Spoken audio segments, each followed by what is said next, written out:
Yo yo yo, c'est Balou et je vous ai dit de mettre la cloche. Mettez la cloche, ding dong. Pourquoi? Parce qu'il va y avoir une pluie de grosses vidéos comme ça, et oui, des vidéos d'actualité, des vidéos comme vous l'avez vu dans la vidéo précédente où je traite un peu des sujets développement personnel, business. Oui, c'est différent. J'avais envie d'aborder, voilà, parce que c'est mon quotidien en fait. Le développement personnel, le business, c'est ce que je fais. Je suis entrepreneur et j'essaie de pousser les miens. Et à chaque fois que je le fais, ils me disent mais Balou, tu devrais donner des conseils aux autres, etc. Donc c'est pour ça que j'ai fait cette vidéo. N'hésitez pas à me donner vos commentaires, hein, ce que vous en avez pensé. Et clairement en DM, on peut échanger.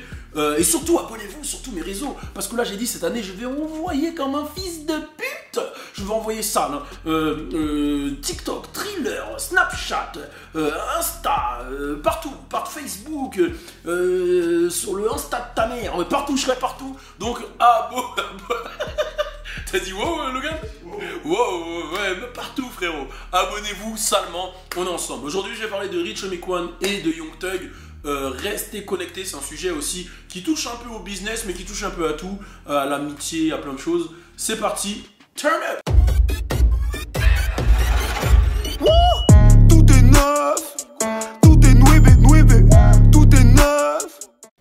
Bon, alors on parle de Rich Homie Quan et de Young Thug. Je pense que tout le monde le sait, le duo est mythique. J'ai même pas besoin de Rich Gang. Si je vous dis Rich Gang, si je vous dis Lifestyle, si je vous dis le fuck on my face. Voilà, Rich Homie Quan, Young Thug, c'était le gros duo d'Atlanta. Quand les deux sont arrivés, ça a créé un putain de bordel. D'ailleurs, j'étais un peu dans la sauce à un moment sur Twitter quand j'ai dit que pour moi, Lil Baby et Gunna avaient fait plus de bruit et avaient une meilleure carrière carrément. Je le pense toujours, hein. Je pense que Lil Baby et Gunna ont une meilleure carrière en duo et séparément parce que les mecs ont appris des erreurs de leurs anciens.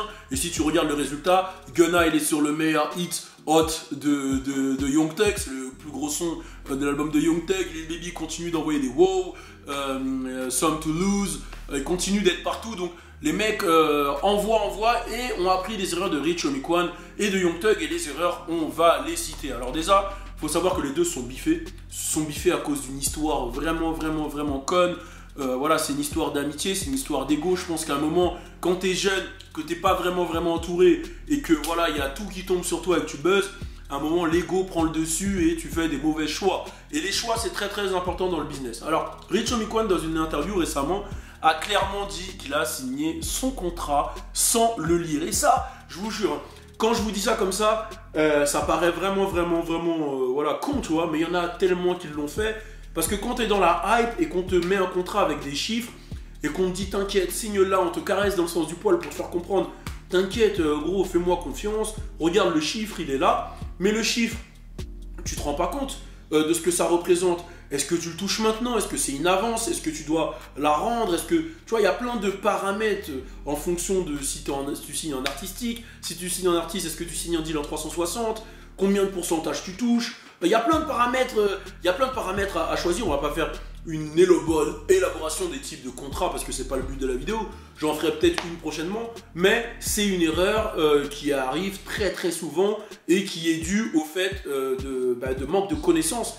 Et aussi à la jeunesse. Je pense que c'est dû à la jeunesse parce que quand tu es jeune, tu sautes sur les occasions sans réfléchir. Alors, je m'adresse à tous les jeunes, ne signez pas de contrat, signez avec un avocat, c'est la base. Donc voilà.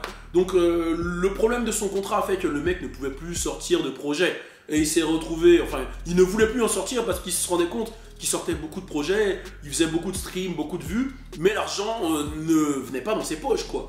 Et c'est dû à son contrat, et il s'est rendu compte que voilà, son contrat était totalement fucked up.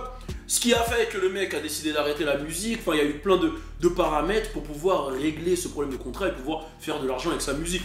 Donc, possédez vos droits. Ça, c'est le premier truc que je vous dis. Si vous faites de la musique, peu importe ce que vous faites, possédez vos droits, ayez vos droits, possédez vos actifs, possédez votre musique, possédez vos business. Ça, c'est vraiment important. Maintenant, le beef avec Young Thug, il est bête, mais c'est un beef qui peut arriver. Je sais que tous les petits neugeux, jusqu'à j'ai chaud. Je sais que tous les petits neugeux, quand on se lance, il y a des choses qui rentrent dans ta tête. C'est-à-dire qu'il y a Internet, il y a les commentaires. Les commentaires, ça ambiance beaucoup. Tu vois que vous êtes deux, il y en a un qui va dire ah non, Young Thug il est meilleur, Rich Homie Quan il y en a un qui va dire non, Rich il est meilleur. Ça va te monter un peu à la tête, ça va créer des tensions en interne, ça va créer une rivalité. Il y a les gens qui parlent dans la tête, qui te disent un tel a dit que, un tel a dit que, et c'est exactement ce qu'il a expliqué, c'est que en vrai eux deux ils n'avaient pas de bif, c'est les gens autour qui disaient que ah oui lui il a dit ci, lui il a dit ça, et ça vraiment dans tous les groupes, dans tous les duos, dans tout, à moins que vous soyez frères etc, je pense à PNL, ça arrive vraiment dans tous les groupes, dans tous les duos, dans tout, et c'est là où il faut savoir gérer son ego, il faut savoir communiquer en groupe, et il faut savoir parler parce que sinon c'est sûr que ça va péter, ça va péter, lui il a dit ça, lui il a dit ci. Au passage, grosse force à Young Thug, j'ai vu une photo qui annonçait que le mec était à l'hôpital, je ne sais pas pour quelle raison. Rich a aussi dit qu'il aimerait bien reparler avec Young Thug et qu'il aimerait bien recréer ce duo Rich Homie Quan Young Thug. Alors, si ce duo se fait, franchement, je veux un son Rich Homie Quan Young Thug, Lil Baby et Gunna, et je vous jure que je le stream 7 millions de fois, moi-même tout seul, vraiment. Et on le streamera ensemble parce que je sais que ça va être un hit de club, un hit de partout. Moi j'aimerais bien revoir les deux ensemble. J'avais beaucoup parlé sur Young Thug, j'avais beaucoup dit Young Thug il me déçoit, ses ventes, ceci, cela, bah je suis content. Je suis content parce qu'au final j'étais déçu de la direction de sa carrière, mais là je suis content de ce que ça donne. Et enfin il a le titre qu'il mérite d'avoir. Bon, pour moi le King de Atlanta reste futur, hein. Vous pouvez me dire ce que vous voulez, mais là, écoutez le futur Drake, c'est trop puissant. Mais j'adore vraiment ce qui s'est passé avec Young Thug, donc voilà. N'hésitez pas à mettre un commentaire, dites-nous, dites-moi, parce que maintenant là je suis tout seul, dites-moi ce que vous pensez justement de ce que Young Thug et Rich Homie Quan ont vécu, de ce que Rich Homie Quan a vécu avec son contrat. Est-ce que vous voulez une réunion des deux? Est-ce que vous voulez Rich Gang back? Young Thug, je pense que lui il est pas trop dans ce mood là. Rich Homie Quan forcément il est un peu plus en porte-à-faux, c'est un peu lui qui a déconné, donc forcément il a plus envie en plus il a plus à gagner de se remettre avec Young Thug. Donc moi j'espère que les deux vont se remettre ensemble. N'hésitez pas à mettre un commentaire, on est ensemble. Tout est nouébé, nouveau concept, nouveau